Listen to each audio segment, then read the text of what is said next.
zenye matatizo zote zinakuwa na tabu.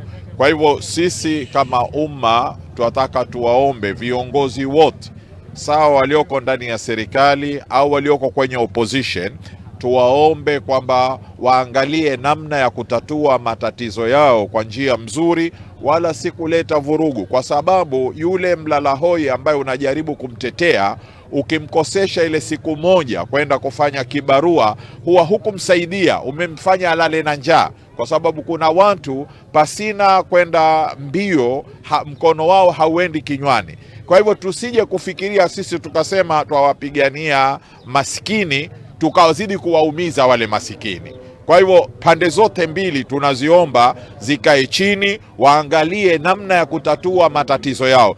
Vipi sisi twenda nchi jirani kuwataka kuwafanya IGAD wafanye sulhu kwenye nchi nyingine, ndani ya nchi yetu twashindwa kutatua matatizo yetu? Itakuwa hatujafanya sawa. Ikiwa sisi tuna uwezo kuwasaidia nchi nyingine kutatua matatizo yao, kwanza tutatue matatizo yetu. Assalamu alaikum warahmatullahi wabarakatuh.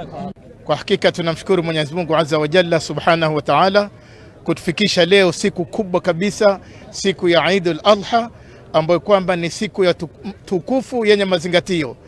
Tumefurahi kwa kwamba Mwenyezi Mungu ametupa uzima na uhai. Wito wetu ni kwamba leo, kwa kuwa ni siku tukufu, kama ulivyosikia khutba, ni siku dunia nzima Mwenyezi Mungu anatukuzwa kwa kuambiwa Allahu Akbar, Allahu Akbar, Allahu Akbar, kuonesha utukufu wake Mwenyezi Mungu. Wito wetu ni kwamba tudumishe amani katika nchi yetu ya Kenya, tuwe na upendo, tuache mambo ambayo kwamba yatafanya nchi ya Kenya kuwa katika hali ya mivutano.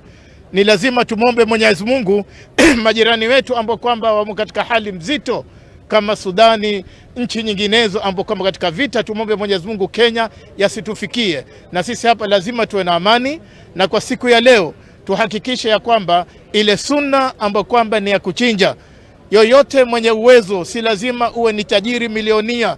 Mungu iko amekuruzuku, kila amekuruzuku, tinda mpe mwenzako. Ni thawabu kubwa sana kulisha watu wakati huu ambao kwamba ni wakati wa ukame, wakati ambao kwamba ukame wa pesa, ukame wa kazi, mfumuko wa bei. Kwa hivyo lazima tukumbukane na tupendane. Kwa hivyo naomba Waislamu wote nchini Kenya na wananchi wa Kenya tuwekeni amani na tusaidiane. Yule ambao kwamba